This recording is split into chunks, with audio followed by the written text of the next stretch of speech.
நீங்கள் walking jogging போகிறப்போ உங்கள் உள்ளங்காலில் பெயின் இருக்கா? அந்த பெயின் இருக்கிற இடத்துல ஸ்கின் ரொம்ப ரவுண்டாக தடிமனாக இருக்கா? அது என்னன்னு உங்களுக்கு தெரியலையா? அந்த கண்டிஷன் பேர் தான் ஃபுட்கார்ன். ஃபுட்கார்ன்னா என்ன? ஆணிக்கால். அது எதனால வருது அப்படிங்கிறத நம்ம இந்த வீடியோவில் பார்க்கலாம். நான் doctor Lomni, consultant dermatologist at Shan skin and hair clinic. உங்களுக்கு இந்த மாதிரி இன்ஃபர்மேட்டிவ் வீடியோஸ் பற்றி தெரிஞ்சுக்கணும் அப்படின்னா நம்ம சேனலை சப்ஸ்கிரைப் பண்ணுங்கள்.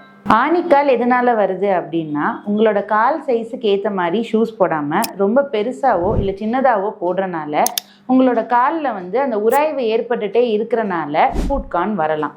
அதே மாதிரி இப்போ நீங்கள் ஷூஸை சாக்ஸ் யூஸ் பண்ணாமல் போடுறீங்கன்னா அந்த உராய்வுனாலையுமே ஃபுட்கார்ன் வரும். உங்களோட செப்பல் அல்லது ஷூவோட சர்ஃபேஸ் ரொம்ப ஹார்டாக இருக்குது அப்படின்னா உங்களுக்கு அந்த உராய்வு ஏற்பட்டு ஃபுட்கார்ன் வரும். ஃபீமேல்ஸுக்கு மோஸ்ட் காமனாக ஹை ஹீல்ஸ் யூஸ் பண்ணுறவங்களுக்கு வரலாம். அதிக நேரம் நின்று வேலை செய்கிறவங்களுக்கும் எப்போவுமே வெறுங்காலில் நடக்கிறவங்களுக்கும் இது காமனாக வரும். ஒரு சில பேருக்கு காலில் டிஃபார்மிட்டிஸ் இருக்கும். அந்த டிஃபார்மிட்டிஸ் இருக்கிறனால நம்மளோட பாடி வெயிட்டை ஒரே பக்கமாக போட்டு நடக்கிறனால ஸோ எந்த பக்கம் போடுறீங்களோ அந்த உள்ளங்காலில் கார்ன் வரதுக்கு சான்சஸ் அதிகம். அதே மாதிரி டயபெட்டிஸ் நர்வ் ப்ராப்ளம் இருக்கவங்களுக்குமே ஆணிக்கால் காமனாக வரும். ஆணிக்கால் வராமல் இருக்கிறதுக்கு வீட்டிலேயே எப்படி உங்கள் பாதத்தை பராமரிக்கலாம் அப்படிங்கிறத நான் நெக்ஸ்ட் வீடியோவில் சொல்கிறேன்.